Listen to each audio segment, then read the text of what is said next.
Bismillahirrahmanirrahim. Assalamualaikum warahmatullahi wabarakatuh.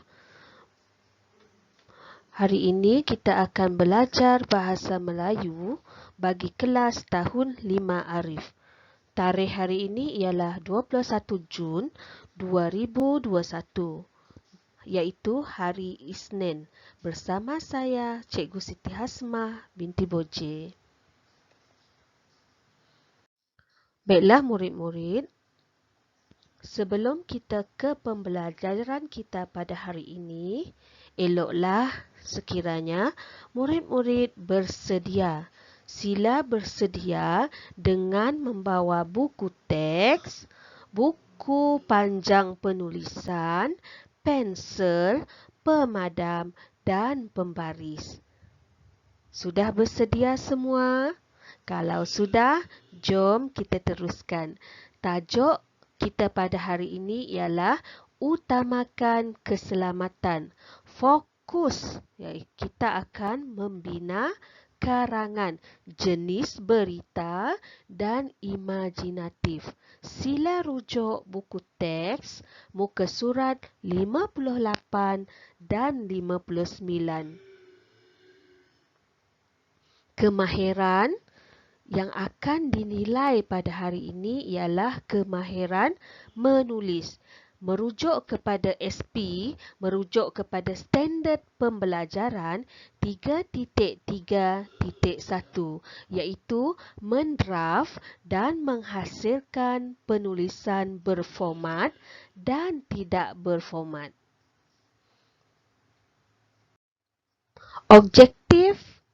Objektif kamu pada hari ini ialah murid dapat mendraft dan menghasilkan karangan berita dan imajinatif.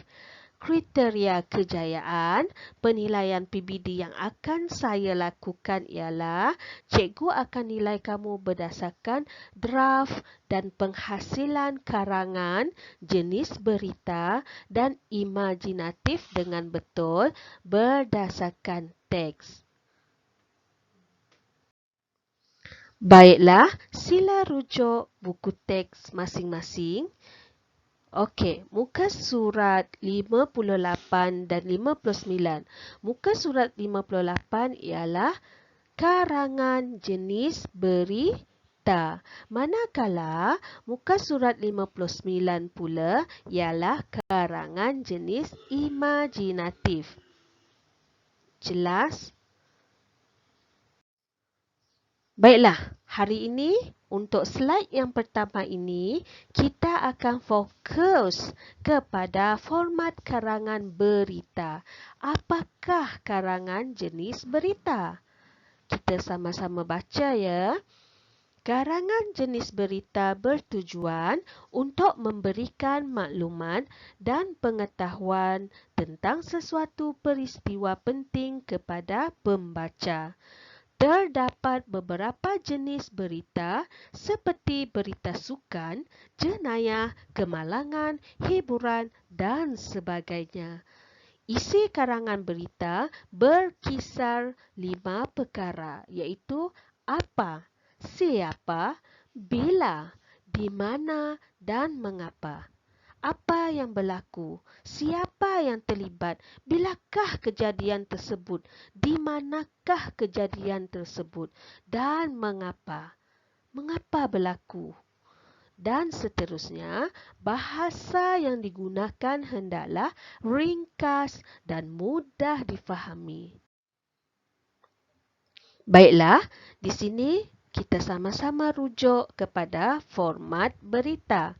Yang pertama, dalam format berita mesti ada nama tempat, iaitu ditulis di sebelah kiri perenggan pertama dengan huruf besar dan diikuti dengan tanda koma. Contohnya, kucing. Kat sini ada tanda koma. Seterusnya, tarikh ditulis selepas nama tempat dan dibubuh tanda sempang. Kucing 17 Jun. Ada tanda sempang. Kat sini kan kucing, koma, 17 Jun, tanda sempang. Barulah dekat sini kita sambungkan dengan isi utama berita dan isi-isi yang kurang penting hendaklah dikemudiankan. Penutup hendaklah ringkas dan padat. Baiklah, ini ialah contoh karangan berita. Ipoh 17 Jun. Tengok format dia kat sini. Ipoh, tanda koma, 17 Jun iaitu tarikh, tanda sempang.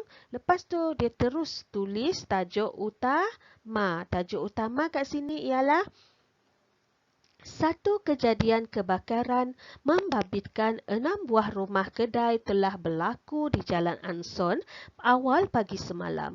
Kejadian tersebut berlaku sewaktu semua pemilik kedai sedang tidur. Orang ramai yang berada di kawasan berhampiran terkejut apabila mendengar bunyi dentuman kuat. Bunyi dentuman itu adalah berpunca daripada tong gas yang meletup. Orang ramai terus mengejutkan pemilik-pemilik rumah kedai tersebut. Ini adalah isi berita yang pertama. Isi yang kedua, isi yang ketiga, keempat, kelima ialah penutup. Jelaskan? Kalau jelas, kita teruskan. Baiklah, rujuk kepada soalan berdasarkan buku teks. Soalan, draft dan hasilkan karangan berita berdasarkan teks muka surat 58. Sekarang, murid-murid buka buku teks muka surat 58. Kat sini, bagaimana dan apa yang perlu kamu buat? Jangan risau, kamu hanya perlu isi tempat kosong dalam draft yang telah diberikan. Okey, di sini pendahuluan. Letakkan tajuk, nama tempat, mesti ada tanda koma, mesti ada tarikh, tanda pisah iaitu tanda sempang dan isu berita.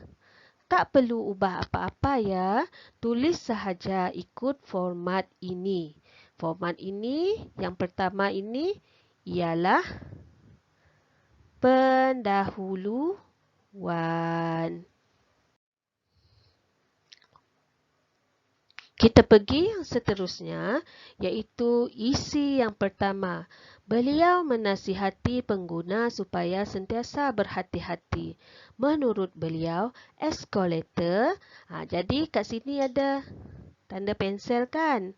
Kalau ada kamu nampak tanda ni, kamu hendaklah mengisi tempat kosong berdasarkan apa? Berdasarkan isi-isi penting yang telah diberikan di sini. Jadi, jawapan untuk isi yang pertama ini,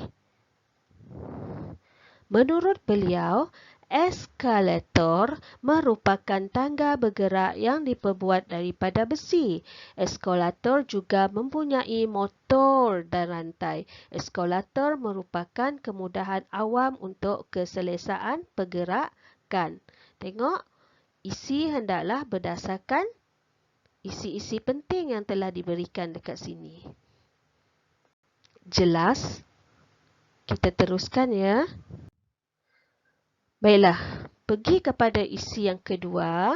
Pengguna mestilah ada lagi tanda pensel. Maksudnya kamu kena sambungkan ayat tersebut menjadi sebuah karangan yang lengkap berdasarkan isi-isi penting ini juga. Jawapan untuk isi yang kedua, pengguna mestilah sentiasa mematuhi panduan penggunaan eskalator. Pengguna juga hendaklah mematuhi garisan sempadan tangga semasa menggunakannya. Gunalah eskalator dengan betulnya tanpa merosakkannya. Lihat kat sini. Jelas? Kalau sudah jelas, kita teruskan. Pergi kepada isi yang ketiga. Apa yang kamu patut buat? Kena isi juga tempat kosong bagi membina draft karangan berita yang betul. Beliau juga mengingatkan bahawa menjadi tanggungjawab pemilik eskalator agar apa? Tengok ada tanda pensel juga kat sini. Agar menyelenggarakan mengikut jadual. Jurutera yang bertauliah hendaklah memastikan tiada anak tangga yang rosak dan suis kecemasan berfungsi dengan baiknya. Akhirnya kita pergi kepada penutup. Kat sini, tengok kat sini. Akhir sekali. Akhir sekali. Maafkan saya. Kat sini ada tanda pensel juga kan? Kamu nyatakan berdasarkan isi-isi penting yang telah diberikan ini. Harapan, hargai kemudahan, guna secara berhemah. Ini adalah penutup. Jawapan untuk penutup ialah akhir sekali beliau menaruh harapan agar pengguna sentiasa menghargai kemudahan awam yang disediakan dengan menggunakannya secara berhemah. Senang kan? Jadi, sila buat draft karangan ini dengan lengkap. Kemudian, salin sekali lagi untuk menghasilkan karangan berita yang lengkap di dalam buku penulisan yang panjang. Buku penulisan panjang ya. Hantar melalui Telegram sebelum 23 Jun 2021 hari Rabu. Sila ambil gambar dengan jelas bagi memudahkan kerja penyemakan. Sekian, terima kasih. Jumpa lagi. Terima kasih atas usaha dan perhatian murid-murid semua.